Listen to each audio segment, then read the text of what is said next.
Welcome back, everyone. Today is Saturday, March 30th. Denny, you're on? I'm on, boss. David? I'm here, Bill. Jim? I'm here, ready to go. The gang's all here. Good. Everybody's loud and clear. All right. So Denny put together a list of questions for us. Why don't you take it away? We're going to start with England this week, the nation that sort of gave us our birth. I'm going to start with you, Bill. Brexit news hits us almost daily, and it's my understanding now that the armed forces of Great Britain are now on alert, and there's 3,500 troops that are planning for the after effects of Brexit. You know, whatever those are going to be, financial, commerce. Could this be the financial trigger for the derivative event that we've been expecting? And in other words, what happens in the short term after Brexit? What happens in the long-term aftermath of Brexit? Well, I mean, Brexit is one of, I guess you could say, dozens of potential triggers. Who knows what the trigger is going to be? If Brexit does go through, then yeah, you will have dislocations in the financial market. Is that the direct trigger, or is it a ramification of something out of Brexit? I mean, everything, just remember, the entire world is in one big bed. It's one big financial orgy. And any country, any institution that goes down anywhere in the world is going to have ripple effects. And if this was 30, 40 years ago when there was less debt, there wouldn't be the danger that there is now. But the world collectively is wobbling and can get knocked over by any single event. I understand that there is a fourth vote coming, Bill, and that Theresa May has tried to get this through 3 times. She's been smacked down 3 times. It is absolutely clear to anybody who is not in England, in the Parliament, that the people want out of the European Union. Any anticipation of a fourth vote being any different than the first 3 votes? I would guess the fourth vote would be the same as the past 3. There we go. It's the globalists don't want to unglobalize. Simple as that. Yeah, Jim, you and I were talking earlier in the week, and we talked about a couple of things, but one of the things we did not talk about was 1 quadrillion of derivatives that are out there. Now, 1 quadrillion, that's more zeros than I think I can get on an 8.5 by 11 piece of paper. But when the trigger is pulled, my question to you is this: is it going to be an inflationary event, or will it be a deflationary event? My guess is that it's deflation, but I need help understanding what happens when we blow up a quarter of a quadrillion worth of money up there. What happens?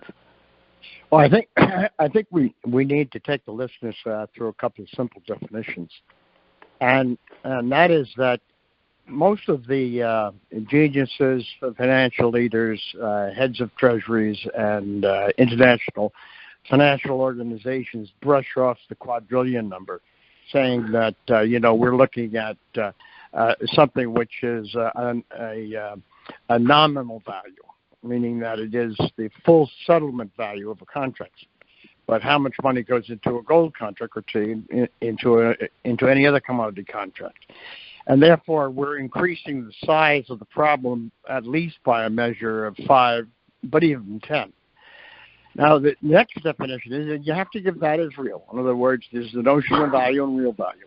Real value is the money the margin band takes. Notional value is what the entire agreement is worth. The second definition is notional value, the value that the entire contract is worth, becomes real value on the event of bankruptcy. So if you're in soybeans and you can't pay and it comes time for delivery and everything goes wrong, those soybeans are going to be in some pile, possibly on your front lawn. I'm kidding, of course, to make a point. And you got to come up with the money to pay. So the entire situation is fluffed away because it is the major source of the banking and brokerage industry profit, because 100% of the money put into a derivative falls to the bottom line of the manufacturer. So that there's no problem until there's no solution. By that I mean You can fluff it off as an intellectual elite, but you can't fluff it off if one goes bankrupt, because one takes out them all. It's sort of like a group of bagels that were baked all together into a chain, but once one bagel breaks, the chain is finished.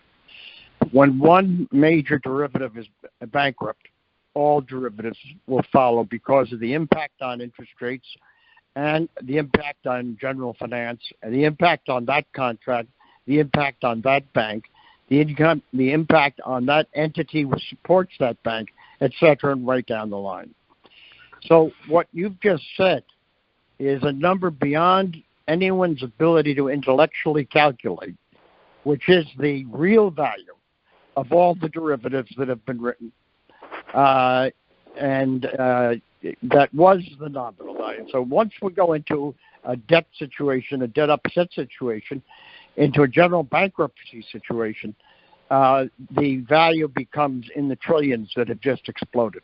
Incalculable, with no real tool to fix. Remember, we had TARP and we had all those plans, and we pumped money in to make up for the losses in the derivatives in 08 and 09 and after, so that the banking system continued to look as if it had some degree of solvency to it. So what you create is dual. What you create is very much like what you've seen in Zimbabwe, what is taking place in Lower South America, what took place in Weimar. None of those situations of hyperinflation ever had a bullish business environment. In fact, they had a recession/depression and a currency event. That's what you're looking at now. And all right, so then we're not looking at inflation. Ultimately, nobody has any money. That would be, a rudimentary description of deflation, would it not? Well, people have money, except unfortunately you can't buy necessaries with it. And necessaries are toothpaste, food, toilet paper, whatever else it is. So you've got a ton of bolivars or a ton of Reichsmarks, Zimbabwe dollars, or U.S. dollars. And all of them continue to be out there and being exchanged for goods and services, except you need a rather large pickup truck in order to bring the $100 bills to be able to settle your cable TV bill so they don't turn off your cable TV. Business is rotten. Hyperinflation, currencies lose all value and standing as storehouses of value. And you have a mix. Let me push you one step further. Jim, we keep talking about when the derivatives blow up, the system is going to seize. What I'm asking you is that when the system seizes, are we worried more about inflation or are we worried more about deflation? We're more worried about where we're going to get our food, toilet paper, etc. We're in the midst of, if you want to call, a deflation is a failure of debt. Inflation is the failure of currency, and they happen simultaneously, and that's why no one can understand it. Got it. Now, you just gave me the definition I needed right there. Denny, my pleasure. One is linked to the other. The failure of debt leads to the failure of the currency. The failure of debt is deflationary. The failure of currency is inflationary. So we might get both of them just at different times. Same Holy time. Cow.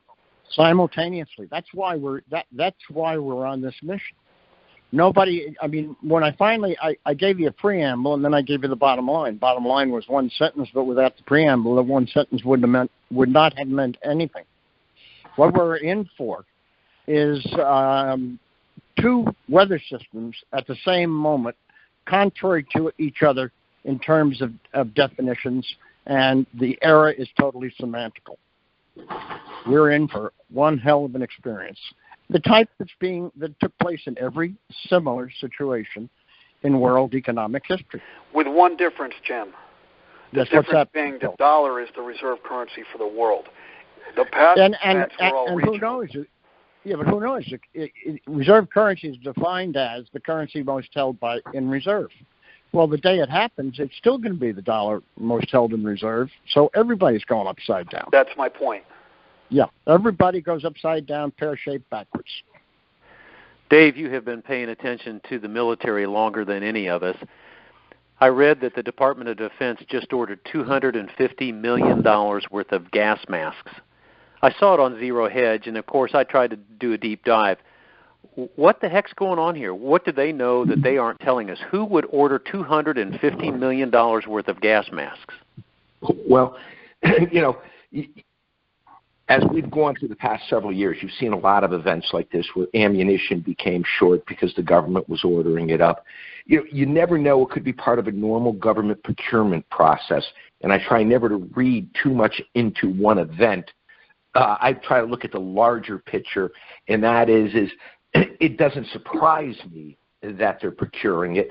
You know, what you have to always try and figure out is how is it immediately going to affect us.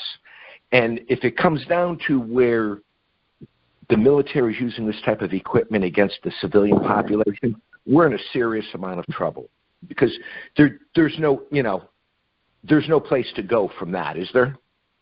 I don't believe so, Dave. I don't believe so. So what Jim, we have to try and do is spot these things, and if in fact we think there's something out of line, contact our representatives and start asking questions. Dave, it wasn't too long ago that we heard that the Internal Revenue Service was buying ammunition. If that didn't scare you silly, and now $250 million for the gas mask. Holy cow. Hey, Jim, you and I spoke about the European Central Bank that now says to its member countries, your gold is our gold. Countries need ECB approval to manage their own gold reserves. How long do you think that it's going to take before some sovereign countries tell them to go jump off a cliff? Well, they actually went a little further than that, too. They added in currency transactions above a certain, not publicly announced level. So basically they've taken over the Brussels Troika has taken over the financial operations of all remaining members of the European Union. And the question comes to me, why now at this point in time? And the answer to your question is nobody. I can't imagine the German personality allowing Brussels to run its country. And this is quite a step. Now, as far as gold is concerned, if you add it all up that they had and assumed that we had some, it might be meaningful, but we don't have, and neither do they. So in one sense, it's a bit of a bluff, trying to say to everybody, oh, my, look, we have a gold pool. That's not so. That's not so. The one that's most disturbing is that they don't even get to run their currency operations anymore without the permission of the Troika. Very, very stupid at the point of time when Brexit is more than likely, most likely, and maybe certainly going to take place. And then the straw that breaks the camel's back, tariffs placed on German automobiles, and Europe will implode. Okay, Jim, let me give you an example here. About 40 years ago, the water heater industry, the people in one manufacturing group called the other, and they all had this conference call, and they say, this is what we're going to price our 40-gallon gas water heater at. They got busted, they got caught, and at least 6 of the major executives in the water heater industry ended up in jail for a long period of time. Now, if I understand this right, what the central banks are doing is you can't do anything unless we tell you to do it, and it's a restraint of trade, it's a restraint of really the pricing of gold in your own currency. How the hell can they get away with it? I mean, these are 3 or 4 guys in Brussels making these decisions? 3 guys and a lady. And they come out of Brussels, and they command what takes place in the European Union. And the countries which historically wouldn't stand for that will not stand for it. The more liberals will probably hang on for a while, but that, again, amplifies the impact of Brexit. Brexit is something that has been discounted so often and spoken about so long and voted on so many times, I really wonder whether it's a market event at all. But the ramifications of it, the timing of it, and the possibility that tariffs might and probably will be placed on German automobiles if this tariff conflict continues, makes it all one very serious moment in economic history. How much can the system take? When will people wake up to the fact that they, as your question said, are being dictated to? And when will governments realize that a currency union is basically the end of borders? The end of borders is the end of nations, and the end of sovereignties. And the sovereign right now is a bunch of people out of Brussels, period, end. How long will they take that? Not well. Britain has delayed it by having more votes for it. Okay? Kind of an interesting thought, isn't it? Well, they basically said piss off. Now, Bill, you were next for me. If I wanted to destroy, make one comment on that. Yeah, go ahead, buddy. The disintegration of the EU. That's what the question you just asked basically leads to the disintegration, the breakup of the EU. I couldn't think of anything better. I would like to see Europe get back to the tribes that they are. That I think that not only would we have sovereignty, but we'd have borders again, and we would have individual finding of prices and finding of value. Right now, as Jim calls it, 3 guys and a gal are making decisions for, what, a fifth of the world's population? Yeah, and crazy. That's the biggest flaw of the EU is one single currency and one single interest rate / fiscal policy for the entire union, where, if you look at Italy or Spain versus Germany, you got 2 entirely different situations where one size does not fit all. Bill, here's where I'm going with this, and I've saved this one for you. If you were out to destroy and replace the central bank, what would you do? Is there a first step, a second step, and a third step? It seems to me that however this is getting set up, it's not to promote the central bank, it's to blow it up. What would you do first if you wanted to blow up central banks, Bill? Oh, well, the easiest thing would be put an order in for $5 billion or even less of silver. Well, first thought would be gold, but if you did it in silver because it's a smaller market, that blows up the entire financial system, because now you have a failure to deliver. And a failure to deliver will be, it will show that everything is fractional reserve, everything's fake, and it blows it up. All right, that's step one. Did not the European Central Bank tell its member countries, your gold is our gold, no transactions? The second thing you do is you blow up their currency. And is that not what they also said? You can't add to, or you no longer have control of your currencies.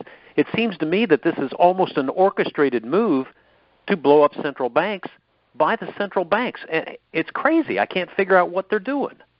One central bank. Period. Oh, they're going to go to one big one. 3 guys out of Brussels and 1 guy out of, and 1 lady plus the Federal Reserve. All right. Part Jim, of the reset, by the way. Part of the reset. All right, Jim, this is an opinion question. Yeah, can the central banks provide enough quantitative easing to give businesses, banks, individuals any time to react, or is this going to just be a game over? Where's the QE going to come from? I would say that there'll be 2. We've held, I believe Bill agrees with me. Dave is more of an observer of these things, and he's the ultimate man of fact. There'll be 2 resets. The first will be very globalist in nature. It will seek a one world central bank, and that's part of what you've just seen in the step of the Troika. The other part is that there is no way for that to work, because the central bank follows; it doesn't lead anywhere. The yield curve normal to a terrible recession / depression is in fact in place, as it is, historically has been. The need to do QE for forever means you better create some other mechanism for central banks to be able to effect expansion of liquidity. And right now, I couldn't tell you what in the world that might be, outside of some sort of reciprocal currency that nobody in the world can trade except central banks, and they only trade it between themselves. Reset number 1. Reset number 2. You can't. Economic law is natural law. not taught now, but when I was back in base school, didn't last too long because I made more money trading than sitting around a classroom. The general approach was we were right at that point of transition when the teaching of the Austrian school was sort of fading away and the Chicago school was sort of fading away, and a management of perspective economics was taking a hold. But we were taught back in the caveman day of economics that economic law is part of people's personality put together as groups and nations, driven by psychology, reality, and underlying business conditions, driven by greed and by avarice, by supply and by demand. And this actually resulted in cycles. 4 years, by the way, was the cycle. They were then economists who would get somewhat overblown, and to be a relief valve. And the relief valve would be nothing you really like, but a serious recession, but no way a depression. And then 2 years later, off we go for the next 4 years of expansion.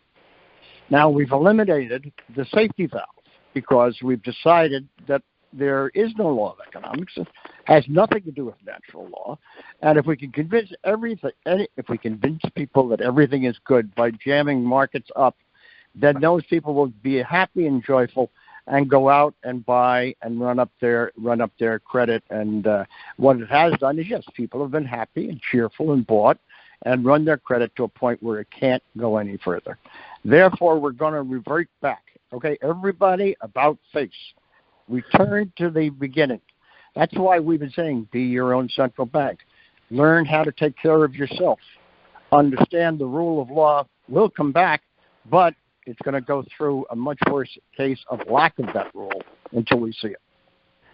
David, you're a businessman. You have grown up in business. You've been the boss. You've been the Indian and the chief.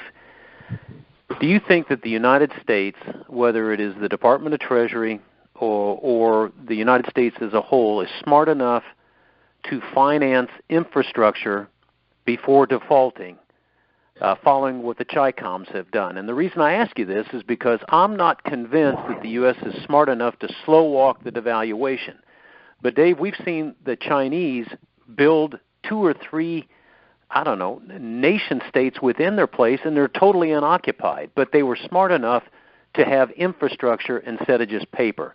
Do you think the United States is smart enough to pull this off, or is Trump smart enough to pull this off before he goes through devaluation? No, we're not going to do it. Our debts, we're running $1 trillion debt now. The infrastructure projects that are needed have been neglected for so long, whether you take New York City subways or the highways from, here to the next town. They've kicked the can. They have no intention of fixing it. This was a kick the can and we'll figure it out then. And, unfortunately, I just don't see them figuring it out. I don't think they want to. I think it's just stories they tell us. Obama did it. We have shovel-ready projects. We didn't have to. It just, so no, my answer would be is I don't remotely see that. It sounds like a great promise. We have seen none of it. So I'm not holding my breath on that one. This is for Jim or Bill, and I really don't know who to ask, but I have recently read Chairman Powell's comments from the Federal Reserve, and he says, we are adapting our approach. Now, that caught my attention. Usually they had an approach and they didn't adapt or anything. They just sort of moved through it. And I watched a piece this week that demonstrated that the Federal Reserve has actually moved their average maturities on their balance sheet from a 3.5-year duration out to about a 7-year duration. So work with me here. As their short-term debt rolls off, they've been replacing it with longer-term debt. And the point is that in spite of saying that they were tightening, when you push your debt out almost double in your duration, that's been a de facto continuation of quantitative easing. They're moving their maturities out. Now, my gut says that was a smart move, and they were really deceiving us. But is that not quantitative easing when you extend your maturities? We'd have to break that up, if I don't mind, Bill, for a second, to defining what quantitative easing is. Bear in mind, we have all kinds of new names, and generally the new names are exactly what the item is. A prime example, the Patriot Act. It's definitely not patriotic. The quantitative easing is when the central bank buys its own debt. It's called debt monetization back in the books that we used to look at and read way back in the Stone Age when I was a student. And it's still the same. It hasn't changed, but its name has changed. So you're right, but in a very technical sense. A hard sense for most people to understand is that they sort of, bought one and sold two. Okay? So, yes, that definitely has a criteria in it, which is that it hides the fact of what you've just said and wait for 7 years, and now what do you have to do? Okay? Is not the debt larger? Is not the interest rate building up? Do you not have to continue to monetize your own debt? Not only that, you're going to have to go longer. Years. Yeah, that's what Argentina did. Years. They went out 100 years. Exactly. Yeah, exactly. So why not? Okay, so we go from 2-3 to 7. We're going to go to 10, and all of what's here will be here in a much different form, and different and having much different values one to another. The dollar's not going away, guys. The Treasury bills and bonds are not going away. They're just going to not maintain themselves as any storehouse of value whatsoever. That's the problem. Value, storehouse of value, all your work and sweat, tears and desires, years you've spent, education behind you, and work in front of you, and work you've done, translated into the formation of a family, and then all of a sudden you find out that you got nothing. Because Bill, Sorry, go right ahead. No, I was just going to say, Bill, I'm not sure whether I heard this from you or from another crazy cowboy, but the old rule that fiat currency, the rule of fiat currency was you have to keep creating money. In other words, you have to keep printing more, otherwise it's going to collapse. That's correct. And was it you that compared it to a loan shark experience? You can't get out of that deal. I can't remember if that was you, Bill. It would be David. But that would have been David. But is that not the truth? With fiat currency, we have to continue with quantitative easing. There's no tightening here. It cannot happen. There's no turning back. They can't tighten. You saw it in December. You saw what markets all over the world were doing in October, November, culminated in December. And then you had central banks all over the world blink because they cannot tighten. And it's common knowledge now that the only pedal they have on the economic or the financial car is the gas pedal. They have to continue pressing on the gas. It goes back to Richard Russell's inflate or die. If you don't inflate, then past debt can't be paid. Dave, I have a question about China and India, and then I'm going to take that into another question for Jim. But I'm going to start with you. Do you have an opinion of the potential for conflict between the world's two largest populations? China and India seem to be squared off for some sort of conflict in the future. What do you think about China and India and the possibility for conflict? I don't think it would happen. I think if there was going to be a conflict, it would most likely happen between India and Pakistan. China's very level-headed. They don't want to fight a war. They know it's expensive, and there's no real winners in war. They're fighting an economic war. And, Jim and Bill and I have talked about this for years.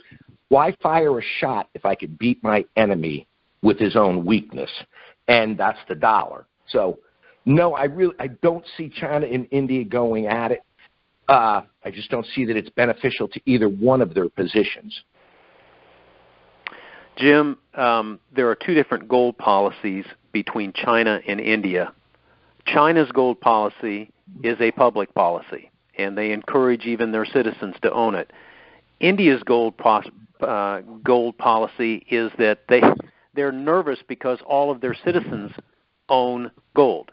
But soon India is going to be entering a seasonal festival period, and gold imports will always increase during that.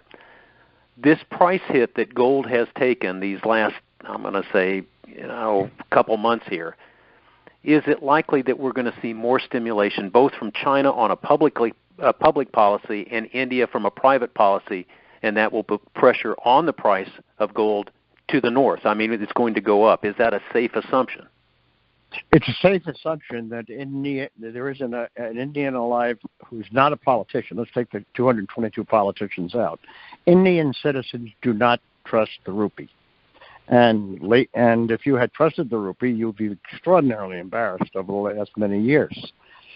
So the idea that the Indian traditional, cultural, intellectual, and habitual love for gold will change any time at all is most unlikely. The greatest holder of gold in India is the Golden Temple. And that's because that's a place where worship is by donating gold. And the deity of the gold showers it 1,000 times upon you according to the belief. Now that temple has more gold than any central bank in the world. And India actually said that they were going to take the gold of the Golden Temple. There would be an absolute civil war of the entire Indian nation versus politicians, terribly one-sided. That would never happen. So where India is concerned, they are consumers of gold according to their abilities to do so. And of course, that's according to the economic health of India and the economic wealth of the Indian citizens. Always a consumer, up and down. China has two holdings of gold. One, the central bank, about which we really don't know an awful lot, and number two, a second holding of gold, which is a private citizen of China. And China has been very pro-gold of their citizens holding it because China knows it is a Maoist nation.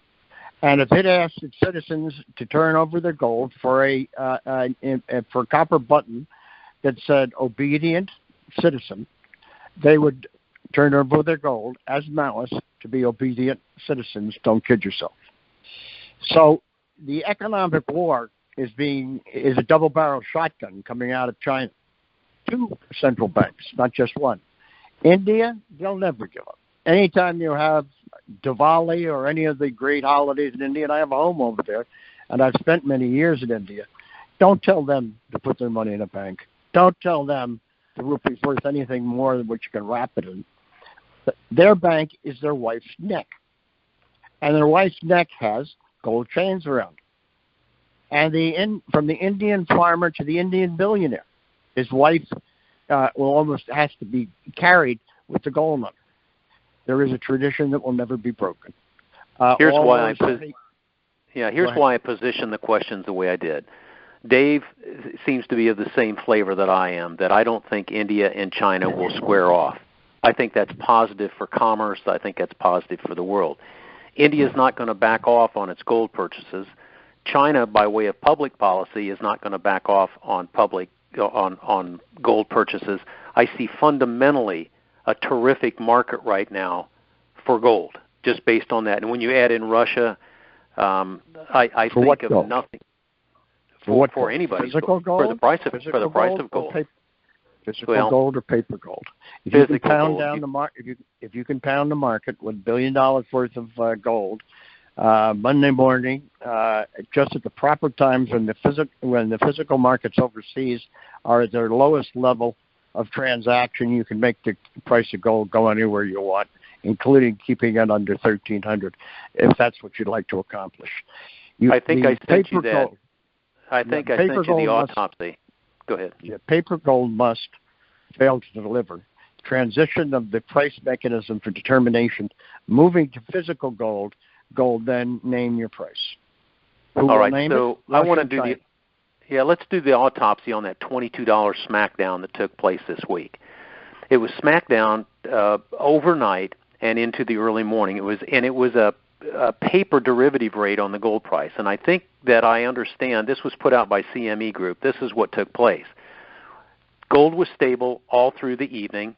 The Shanghai PM fix took place. India market closes. The LBMA AM fix comes in, and then the COMEX gold pit opens. And then all of a sudden, all of the physical markets are closed. The only thing that's open is a paper market, and they come in and they sell the snot out of it. Is that how they do it, Jim?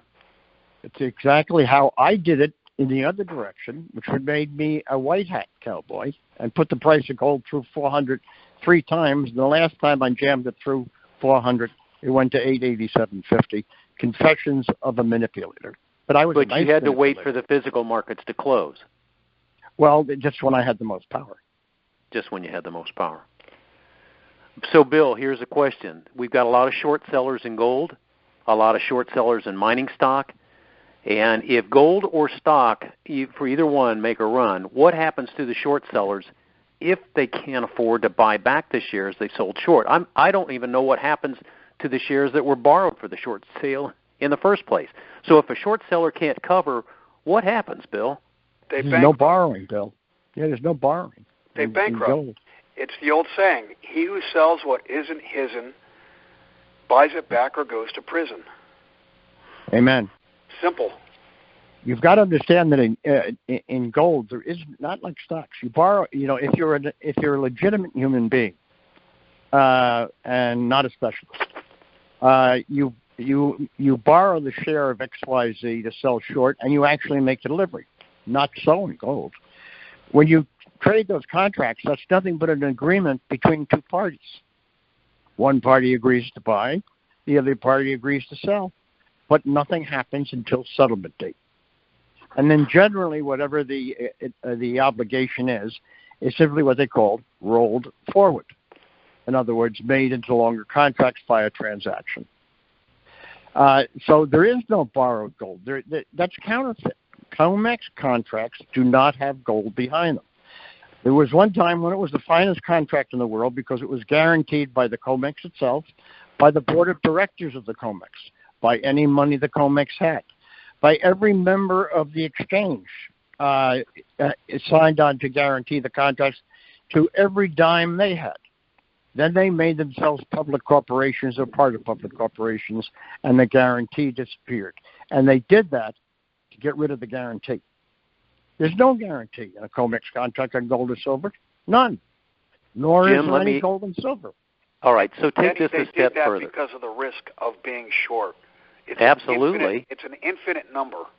Now they've got a corporate veil, and it's hard to pierce that. But here's what I don't understand. Let's say I go short. I've borrowed shares, and I've sold short 4 million shares of a stock. Yes. Now the short squeeze has taken place. That stock runs up, whether it's a minor, whether it's a junior, a major, and the stock runs up. I haven't got enough money to buy it back. And I just say, game's over, folks. I can't buy it. I go bankrupt. But what happens within the market is what I'm asking. Does it still explode? No, there are guarantees, okay? The next person standing behind that transaction there are 3 people. You, your brokerage firm, and the clearinghouse. So the answer is, if it is that serious that an entire, such as a major market decline, then that's a major market failure. But the point our listeners need to understand is that gold and silver are agreements between two parties where nothing happens until a certain date in the future. That's why they're called futures. And normally, those futures are simply extended into the future. So nothing ever happens. But there's no gold borrowed. Now, here's the key point. If you're short COMEX gold, and if you answer the question that a contract which cannot perform is worthless, and that is exactly the correct answer, and you're short, you say, well, wow, I must have made a tremendous profit because what I sold short is worthless. No, you haven't. The contract cannot function. You cannot produce, buy, or exchange the gold of the contract. Both the bull and the bear go broke. See, they don't really understand that. There's your key. And the day any derivative anywhere of anything, and remember, a derivative simply is something derived from. anything derived from anything bust, it all busts. And when it all busts, quadrillion becomes not notional value, it becomes real value, and we have a reset because there's no other alternative. None. There's no Bill, a couple years ago, Bill, you and I don't even work. Yeah, and here's where I'm going with this. I want to reemphasize to our listener that when we talk about paper gold, whether you're doing a commodity trade with PHYS or whatever, it's crazy because the way the system is rigged, unless you are your own central bank, and Bill, I'm talking to you, this is why you beat into people, own your gold, own your silver. Am I on spot on that? Yeah, absolutely. Going back to linking it to the last question, a contract that cannot or does not settle means that both sides lose. Whereas physical gold in your hand or silver in your hand, it's not a contract. It is money. It is a present asset. It's not a promise. What it is proof that labor, capital, and equipment were used to pull that out of the ground and create the coin or the bar or whatever you're holding in your hand. So it's the opposite of a promise. It's proof that capital, labor, etc. were used to create that. So what I've tried to do with these questions about China and India, and now with the markets, whether it's COMEX or whatever, is to help people who are listening to this to understand that if you have bought individual gold coins or silver coins or bullion bars of whatever sort, you are on the right path. Is that a fair statement, Jim? That is absolutely a fair statement. When we listen to these calls, and I was a listener for 2 or 3 years before I just reached out to Bill to talk to him one day, that was the first lesson I heard. The first lesson was, don't send your dollars off for paper gold. If you're going to do this, just pucker up, buttercup, and buy your bullion. Exactly. Correct. Yeah, you're changing promises into proof. Must stand on your own mountain of gold, however you do it, and that certainly is not COMEX contracts.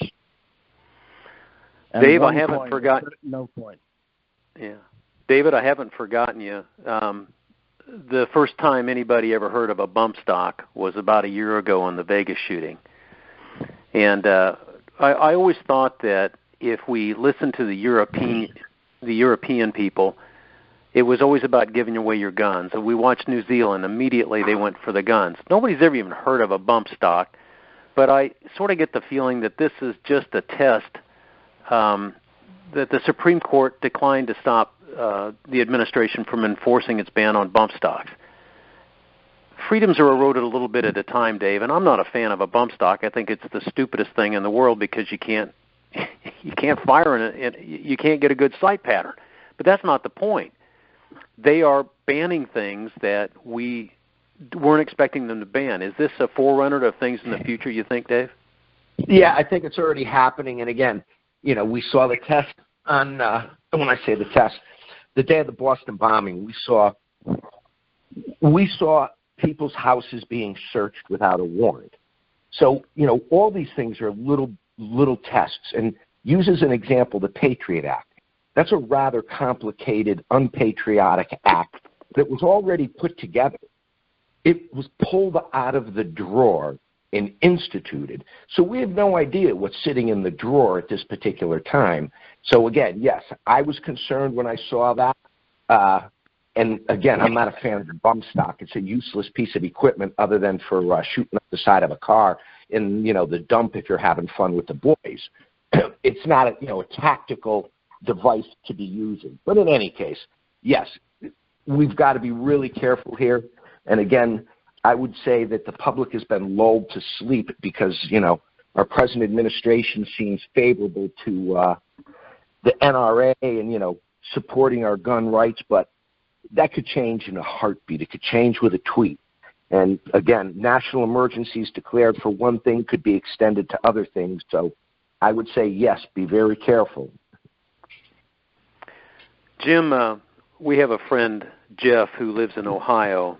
And when last I met with Jeff and you and Bill and we were speaking, you made the statement that every American, when he or she travels, should always carry a bullion coin or two, because that will always allow you to get back home.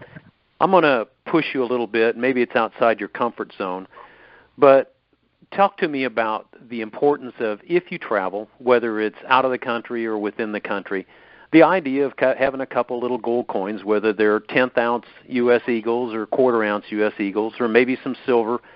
Tell me how you came to that, to teach Jeff and I that so long ago. Well,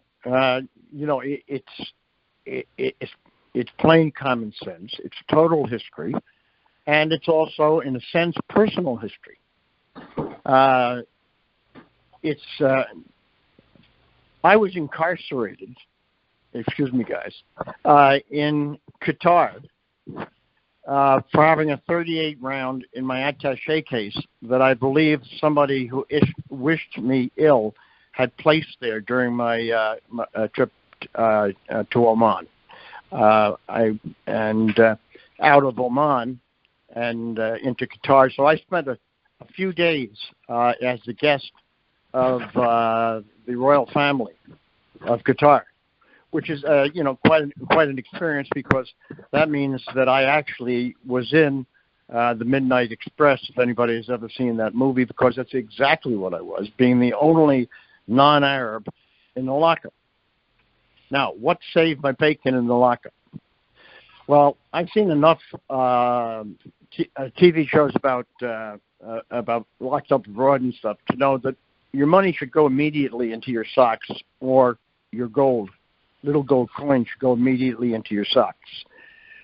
Because the first thing I did when I was introduced to my cellmates, all 7 of them, some were sleeping, some was hanging around. One guy spoke broken English, and what I did was I got the guy who spoke broken English, and I asked him if he'd like to work for me, and that I would be very happy to pay him. And I had my socks full of things that had, to them, the meaning of money, and that certainly is little gold coins, and of course anything else you got, green, red, blue, anything in your sock, fiat, cigarettes, whatever you got. So I felt that that I might as well distribute it, because they know where my money is, and if I didn't do that, they'll kill me and take it. So I asked him to speak in Farsi or whatever everybody was speaking in there, and tell them that I wanted to hire them all as my personal bodyguards, and this would be an ongoing contract. I was hoping to get out. Thank God I did. Jim, that's really on the extreme. That's on the extreme. Well, I'm telling you. Of foreign prison. But I'm telling you the truth. Here's a guy traveling overseas who gets set up by somebody who wishes him ill. Guys. Who gets himself locked up in jail, and I could have gotten lost in there. There's no computer. I got a little piece of paper in my shirt. And by the way, there's no pink jumpsuit and no flip-flops. Whatever you go in with is what you're going to come out with, even if you got a life sentence. And I'm in there in a blue striped suit. Okay. Now, I didn't bring a toothbrush. I don't have, because they take your bags and everything away from you. So I got nothing to my hair. I'm in there for a couple of days. I look like Einstein with my hair and saying, but what saved my life? My life is because I stuck Jim, hold something on, in myself. hold on there. Hold on just a second. Bill, you wanted to jump in here. Yeah, plain and simple, the reason you want to carry gold is because the day that credit becomes shut off, or you don't have availability to credit or availability to an ATM or whatever, gold will always spend. You don't travel with silver because you have to carry too much of it. You travel with gold. Yeah. But there, I'm telling you an actual case, and TRX, you stockholders ought to really know how much of my life I've given for you, okay, including that. So that's a true story, and I'm telling you that having valuables in small size that I could exchange to my other inmates, to be my personal bodyguards, which they were, and I hope to God I get out before next week's salary payment comes up. I don't have any more. And let me tell you another thing. In jails like that, the inmates keep the keys. There are no guards in those jails. They would not even come in there. It's too dangerous. The inmates lock themselves in their cells at night to keep the other guys out. So if you're going to travel around the world, especially if you're going to travel into areas where we are not particularly liked, even which, by within the way, the U.S., Jim. You yeah, travel even mostly within in the U.S. to get your way home. Get home. That's going to save my happen. life. Okay. Gold will spend anywhere and be accepted everywhere. Anybody, everywhere. And that's why you carry gold. Well, and Bill, make sure that you reemphasize here that we're not talking enough to make you lean to one side. We're just talking about a couple of coins, maybe in lower denominations, maybe one in carry a full 5 ounce. ounces. Yeah, it's nothing. Oh, you could buy. And they're broken down into tenths, quarters, halves, and a 1 1-ounce coin. A very simple buy the thing. jail. What border guard wouldn't take that and salute you? All right, now I got a question.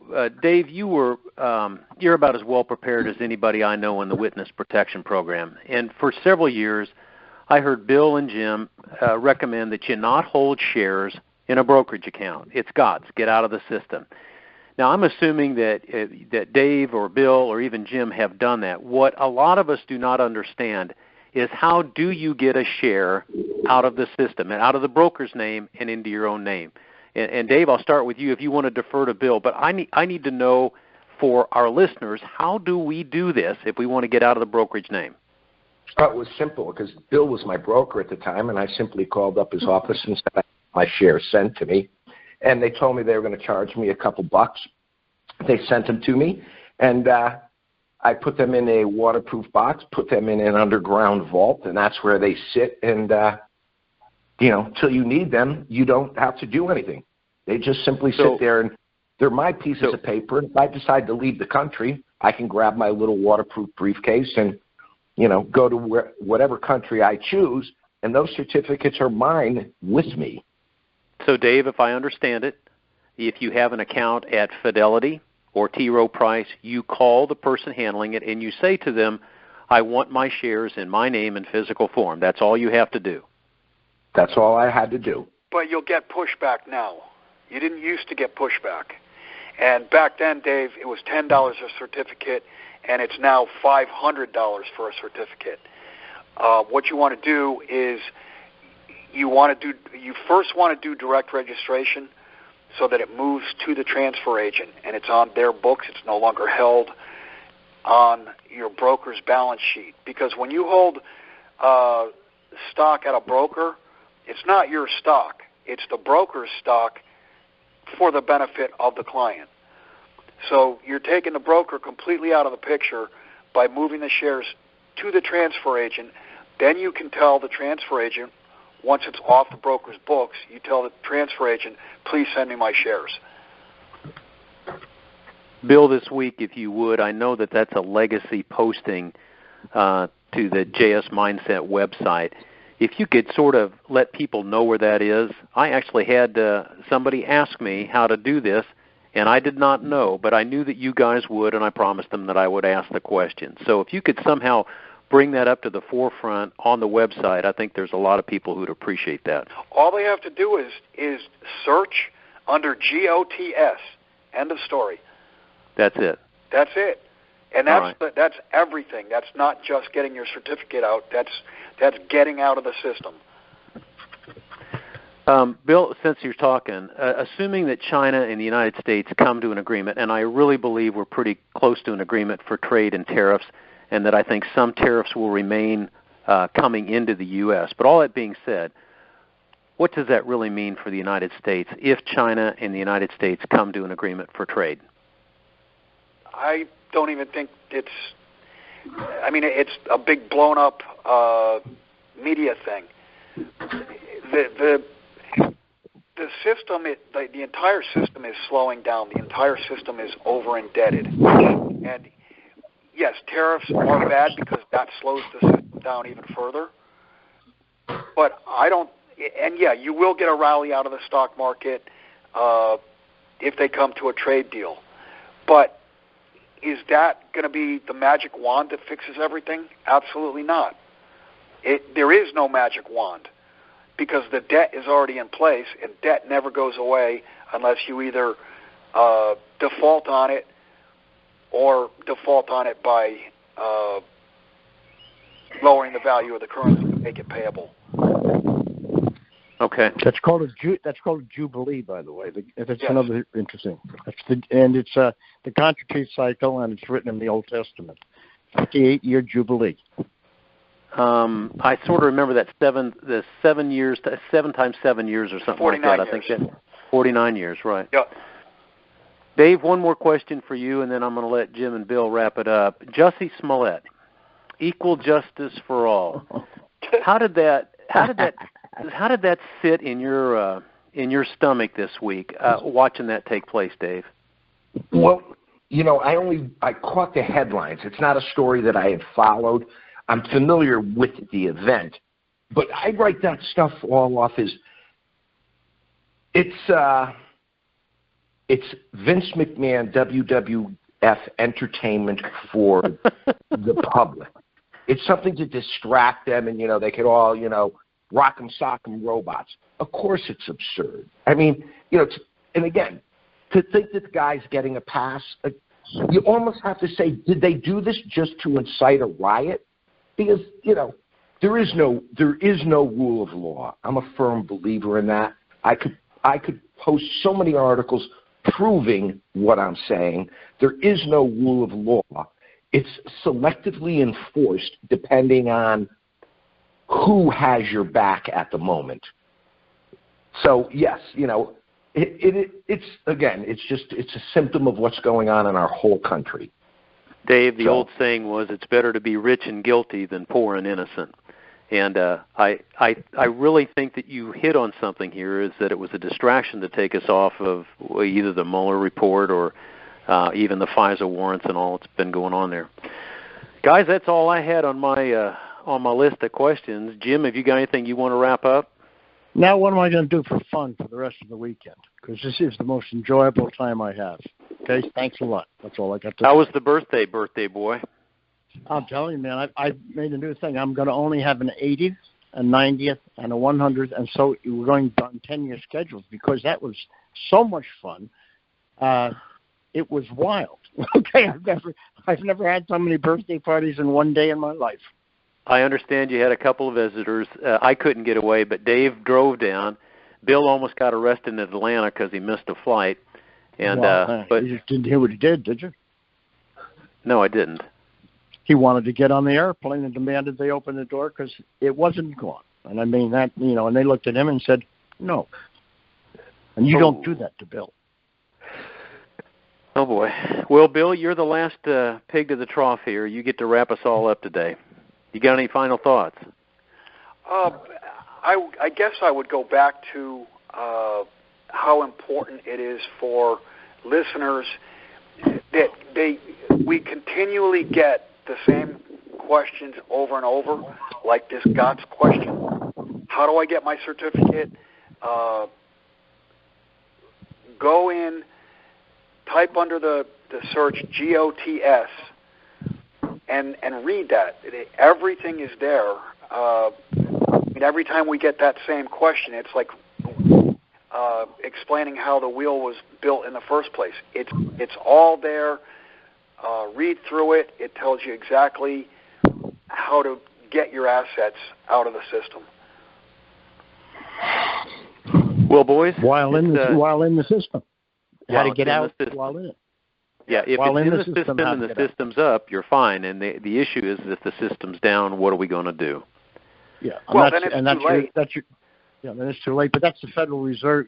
Stop the Federal Reserve conundrum. Is it the Federal Reserve or a group of systems that works the various wheels of commerce? All right, Jim, I'm going to ask you, what do you think is the one thing that everybody should be watching as trigger points right now? Everybody should be watching for. I didn't get the question. No, what is the trigger? What do you think, all of us out here in the hinterland, what should we be paying attention to? Is it the Federal Reserve? Is it what are you watching on a daily basis? One word: confidence. Okay, we've been dumbed down. I don't know how we've been dumbed down. You can go through maybe all of this is the Truman Show. If you have ever read that script, read the book, or saw the movie, okay, it's all of this is a show of reality, but it's not reality. It's only reality because people are confident in it. So whatever event affects mass confidence in King Dollar ends the show. That's it. Jim, thanks. You keep having birthdays. I promise we'll keep calling and singing to you. But thanks for the opportunity. You can't get rid of me, guys. I'm sorry. I'm like an David Texan. You can't kill him. Yeah, David, have you got anything else? Yeah, I want to just go on a little bit about what Jim said, confidence. It's like the bully in the schoolyard. He's the biggest bully in the schoolyard till all of a sudden the story of David and Goliath, and he gets punched in the face, and all of a sudden the whole world says, wow, so maybe he's not as tough as we all thought he was. That's the dollar. And unfortunately, our lives are affected by the dollar, and that's why we constantly harp on gold or mining shares, because as a hedge against us being right, we could all be kooks, But if you don't have a position in gold and we're right, wow, are you really going to be wrong? If you have a position in gold and we're all wrong, what's the worst you could lose? $100, $200 on an ounce? So, make your own decision. I think it's all upside, not downside risk. So exactly. And, you know what? You hit it, man. All right, Bill, take us home. It's all yours. No, that's it. That's exactly correct. What David just said. If you don't own gold and we're right, and we are right, you're financially dead forever. There's no recovering. If we're wrong, again, what are you going to lose? Gold's not going to zero. It's the only money, only currency in the world that is impossible to go to zero. Guys, it's an honor to be with you each and every week. We'll be back again next week. It'll be the first show in April. And other than that, thanks for the companionship, and keep on keeping on. All right. We'll talk to you next week. Thank you, Denny. Have a great Thank weekend. You guys Thanks, so Denny. much. All right, Joel. Thanks.